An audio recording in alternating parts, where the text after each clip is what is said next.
Hello all welcome to my channel Joe arts and creatives. இன்றைக்கி நம்ம மாதிரி embroidery ஒர்க்கில் டபுள்ஸ் பட்டன் ஹோல் ஸ்டிச் பார்க்கலாம். ஃபர்ஸ்ட்டு 3 லைன் ட்ரா பண்ணி செகண்ட் லைன்லேருந்து ஒர்க்கை ஸ்டார்ட் பண்ணி ஃபர்ஸ்ட் லைனில் போய் ஒரு ஸ்டிச் போட்டுட்டு அப்புறம் செகண்ட் லைனில் நம்ம ஸ்டார்ட் பண்ண இடத்துக்கு பக்கத்துலேயே ஒரு குட்டியாக ஒரு லாக் ஸ்டிச் போடுறோம். அப்புறம் தேர்ட் லைன் வரும். தேர்ட் லைன் வந்துட்டு அப்படியே ஸ்ட்ரைட்டாக போயிட்டு செகண்ட் லைன்லேயே ஒரு லாக் ஸ்டிச் கொடுக்குறோம். நம்ம ஃபர்ஸ்ட் லைன்லேயும் தேர்ட் லைன்லேயும் எந்த லாக் ஸ்டிச்சும் கொடுக்கலாம். செகண்ட் லைனில் தான் லாக் ஸ்டிச் கொடுக்குறோம். எப்படின்னா செகண்ட் லைன்லேருந்து ஸ்டார்ட் பண்ணி ஃபர்ஸ்ட் லைனில் போயிட்டு அப்படியே செகண்ட் லைனில் வந்து ஒரு லாக் ஸ்டிச் கொடுக்குறோம். அதுலேருந்து தேர்ட் லைனில் போயிட்டு திரும்ப செகண்ட் லைனில் வந்து ஒரு லாக் ஸ்டிச் கொடுத்துட்டு பக்கத்தில் ஒரு சின்ன செயின் போட்டுட்டு திரும்ப ஃபர்ஸ்ட் லைனில் போயிட்டு செகண்ட் லைனில் வந்து ஒரு லாக் ஸ்டிச் கொடுக்குறோம். இதே ஒர்க்கை தான் கண்டினியூ பண்ணுறோம்.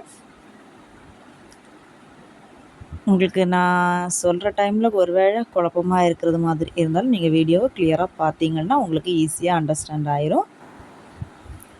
அப்புறம் நம்ம சில்க் த்ரெட்டில் ஒர்க் பண்ணுற டைமில் கொஞ்சம் கவனமாக பண்ணணும். நம்ம கிளாத்தோட அடிப்பக்கத்தில் த்ரெட்டை பிடிச்சி இழுக்கிற டைமில் ரொம்ப டைட்டாக பிடிச்சி இழுத்துட்டோம் அப்படின்னா இங்கே த்ரெட்டு கட் ஆகிறதுக்கு வாய்ப்பு இருக்கும். அதனால் கொஞ்சம் கவனமாக ஹேண்டில் பண்ணுங்கள் சில்க் த்ரெட்டு யூஸ் பண்ணுற டைமில். அப்புறம் முடிகிற டைமில் நம்ம எண்டு நாட் போட்டு முடித்து எடுத்துக்கலாம்.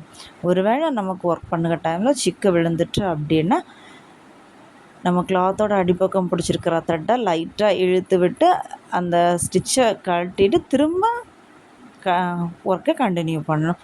அதே த்ரெட்டை பிடிச்சி இழுத்து பண்ணோன்னா த்ரெட்டு கட் ஆகி போயிடும். அதனால் நம்ம அந்த ஸ்டிச்சை எடுத்து விட்டுட்டு திரும்ப புது ஸ்டிச் போட்டு ஒர்க் பண்ணிக்கலாம்.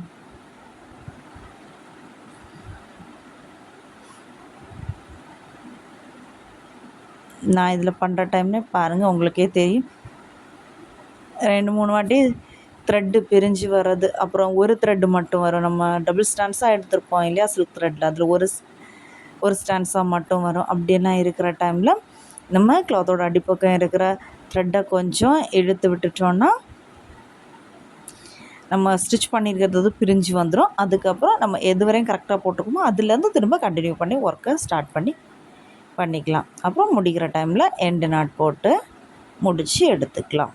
இதுதான் டபுள் பட்டன் ஹோல் ஸ்டிச். நம்ம பட்டன் ஹோல் ஸ்டிச் பண்ணால் அதே சேம் டைப் தான்.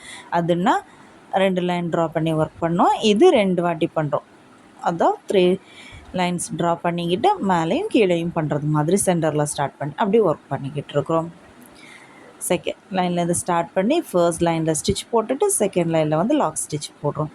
அப்புறம் தேர்ட் லைனில் போய்ட்டும் செகண்ட் லைனில் வந்து லாக் ஸ்டிச் போட்டுட்டு சைடில் ஒரு சின்ன செயின் ஸ்டிச் கொடுத்துட்டு திரும்ப செகண்ட் லைனில் கண்டினியூ ஒர்க் பண்ணுவோம். உங்களுக்கு கிளாஸில் ஜாயின் பண்ணி ஒர்க் பண்ணணுன்னு இன்ட்ரெஸ்ட் இருந்துச்சு அப்படின்னா நான் டிஸ்கிரிப்ஷன் பாக்ஸில் வாட்ஸ்அப் நம்பர் தரேன். அதில் மெசேஜ் பண்ணி டீட்டெயில்ஸ் தெரிஞ்சுக்கோங்க. அப்புறம் ஆரி ஒர்க்கில் இன்ட்ரெஸ்ட் உள்ள உங்கள் ஃப்ரெண்ட்ஸுக்கும் இந்த வீடியோ ஷேர் பண்ணுங்கள். அவங்களுக்கு இன்ட்ரெஸ்ட் இருந்ததுன்னா ஜாயின் பண்ணி ஒர்க் பண்ணுறதுக்கு யூஸ்ஃபுல்லாக இருக்கும். அப்புறம் இந்த வீடியோ நான் எக்ஸ்பிளைன் பண்ணது உங்களுக்கு மனசிலாச்சு அப்படின்னா வீடியோவுக்கு லைக் பண்ணுங்கள். ஏதாவது டவுட்னால ஏதாவது சஜஷன் உண்டுன்னா கமெண்ட் பண்ணுங்கள், நான் உங்களுக்கு ரிப்ளை பண்ணுறேன். அப்புறம் சேனலை சப்ஸ்கிரைப் பண்ணி வச்சுக்கோங்க. இன்னும் நிறைய கிளாஸ் வீடியோஸ் எல்லாம் இதில் பார்த்து கற்றுக்கலாம். இந்த aari class full and full free தான். உங்களுக்கு கிளாஸ் முடிஞ்சதுக்கப்புறம் வேல்யூபிளான சர்டிஃபிகேட் கொடுத்துருவேன். ரெஜிஸ்ட்ரேஷன் ஃபீஸ் பே பண்ணி ஜாயின் பண்ணுங்கள். தேங்க்யூ.